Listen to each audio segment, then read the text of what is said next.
Саламатсыздар, урматтуу кесиптештер. Биз депутаттар кечирим сурайбыз. Саат 2-де аябай маанилүү маселе каралат комитетте. Ошон үчүн эртерээк айтып коюп кеткенге уруксат берсеңиздер. Пикирибизди билдирели. Азыр Жанар мырза айткандай, биз баарыбыз ушул мыйзамды кош колдоп колдогондорбуз. Массалык маалымат каражаттардан канчалык көп таякты жесек дагы, бирок массалык маалымат каражаттарсыз жашай албайбыз. Буга көнүшүбүз керек. Bir azamattар айтып кетти, көбүрөөк позитив жазсаңар деп. Мисалы, айлык көбөйдү. Позитивпи? Позитив. Атаңдын көрү айлык карыз алып көбөйтүптүр. Негативпи? Негатив да. Факт да бул. Маселе журналист эмес, маселе ошол маалыматты кабыл алган инсанда. Баткенге 3 миллиард сом бөлүндү. Позитивпи? Эмне үчүн бөлүндү? Талкаланып калган үчүн. Позитивпи? Негативпи? Бул да факт. Кеп окуп аткан кишиде бирөөгө жааган жангыр майдай жагат, бирөөгө жакпайт. Ошол сыяктуу массалык маалымат каражаттарынын бирден бир аткара турган вазипасы, милдети элге маалыматты жеткирүү, ошол маалыматты түшүндүрүп берүү. Жалган маалымат таратуу боюнча азыр Дастан мырза коллегам кесиптешим айтып кетти, муну менен бийлик алек болот азыр. Жалган маалымат. КТР-ын карайсыңбы, ЛТР-ын карайсыңбы, 24-ын эмнесин карасаң ошону кара. Кызылдай калпты кечке жайлантып жатып алган ошолор. Алар үчүн күрөшүш керек, ошолор үчүн күрөшүш керек. Экинчи маселе, бул жерде Мурат мырза кайра Россия Федерациясын айтып атат. Россия Федерациясындагы мамлекеттик каналдарды карап көргүлө, келгиле анализ жасайлы. Кудайдын куттуу күнү Салавиевдин кечеси бар. Андагы сүйлөп аткан азаматтардын сын пикирлерин карап көргүлө. Карен Шахназаровду угуп көргүлө. Байкагыла, Яков Кедмини угуп көргүлө. Дагы толгон токой эксперттерди угуп көргүлө. Не деген нерселерди айтып атат. Аны бир дагы ЛДПР, бир дагы Коммунисттер партиясы айтпайт, алар айтып атканды. Эртеден кечке сын пикир менен каттуу согуп атат. Аябай каттуу. Же Бесогон ТВ-ны карап көргүлө. Мамлекеттик телеканалдан чыгып атат Никита Михалков. Талканын чыгарып атат бийликти. Силер ошондой эле КТРдан элестетип көрөсүңөрбү, урматтуу жакшылар? Элестетип көргүлөчү ошондой көрсөтүүлөр КТРдан кетип баратканы. Учук чыгып кетет айланайындар, учук. Таң атканча турбай каласыңар андай. Мындай салыштырганда эки тараптуу кылып салыштырыш керек. Мен атайын ушу мамлекеттик тилде сүйлөп атам, мен үчүн жетер жерине жетсин деп да. Мына ол айтып атабыз, массалык маалымат каражаттарынын гана маселеси эмес, эркин сөз эркиндиги. Биз так билишибиз керек. Машинага бензин куйбасаң, машина жылбайт. Күндө жылтыратып, арчып коюп кое бер көргөзмөгө.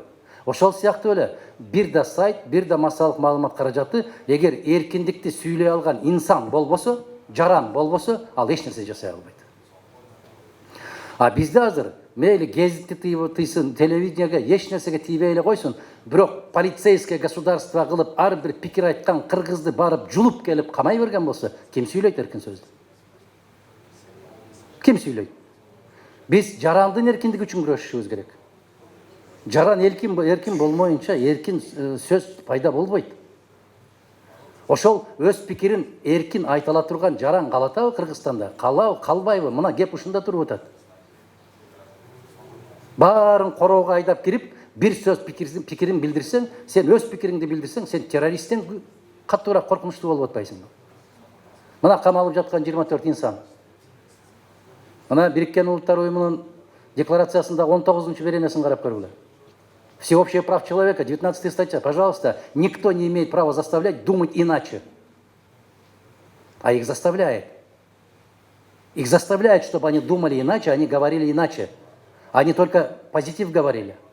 О негативах молчали. Вот мы куда катимся. Урматтуу кесиптештер, Эгерде биз баарыбыз ушундай болуп төгөрөк столго бириге турган болсок, биз күчтүү, күчпүз тилекке каршы сөз эркиндигине келгенде гана бириге калабыз дагы, калган социалдык өтө маанилүү маселелер болуп атса, ун чукпайбыз да. Баягындай да Кыргызда бир керемет макал бар го. Көзүм көрбөсө бир жеримди бөөрү жесин дегендей. Мага тиешеси жокпу, значит я посижу, подожду. Это мне не касается. Вот вы помните, да?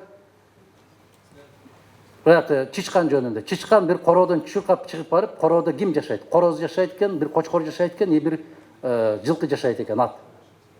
Чычкан чыгып айтып атат. Кокуй, могул кампада бир капкан коюлуп калыптыр дейт. Десе короз кочкор каткырып күлөт.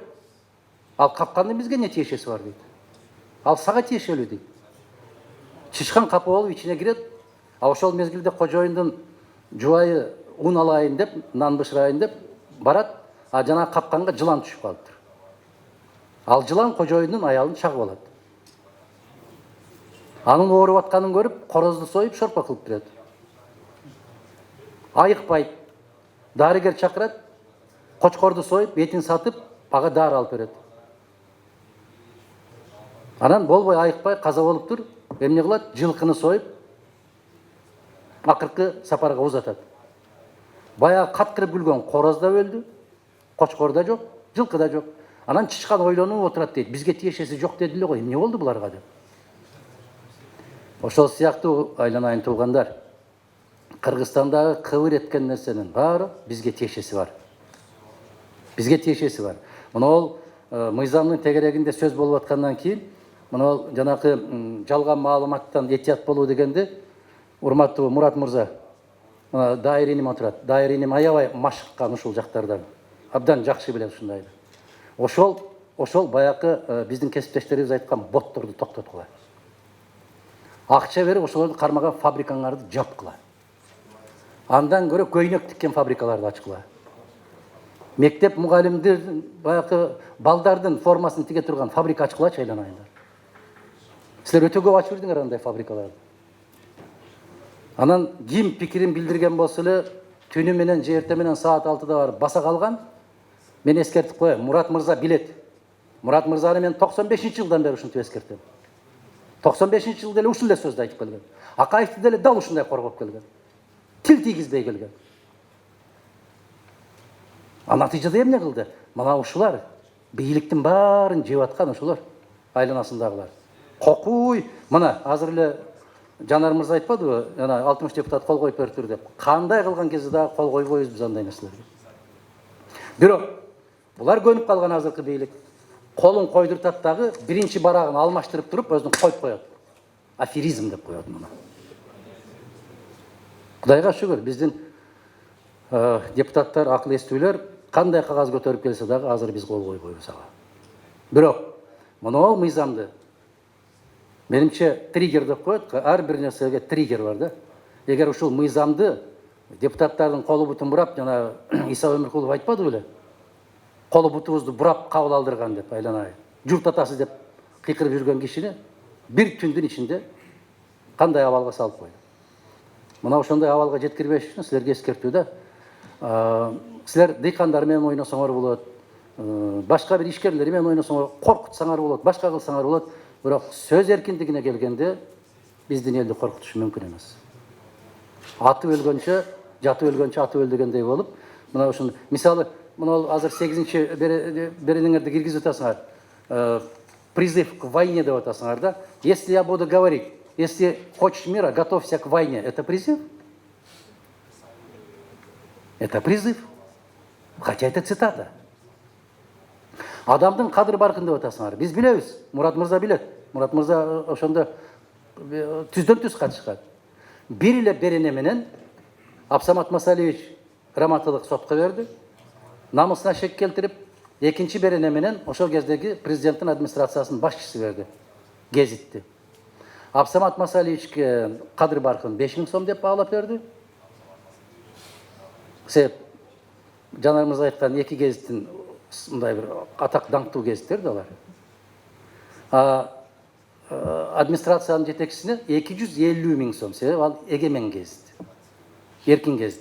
Ошол 250 000 сом айыппул төлөө менен гезитти жаптырганга жетишти. Береле берене. Уважаемые наши зарубежные коллеги, я хочу выразить вам огромную благодарность за то, что вы переживаете за свободу слова в нашей стране. Но я должен сказать, что пока что общественность сама не осознает, какое богатство именно свобода слова, свобода мысли, свобода выражения собственных мнений, мы ни к чему не добьемся. Мы можем обсуждать 10 раз, 5 раз, сколько раз можем обсуждать, но Васька слушает-то есть. А не будет слушать, но будет кушать еще больше с аппетитом. Надо быть очень осторожным. Коомчулук, біз өзіміздің жоопкерчиликти сезмейинче бұл маселени оңдой албайбыз. Рахмат.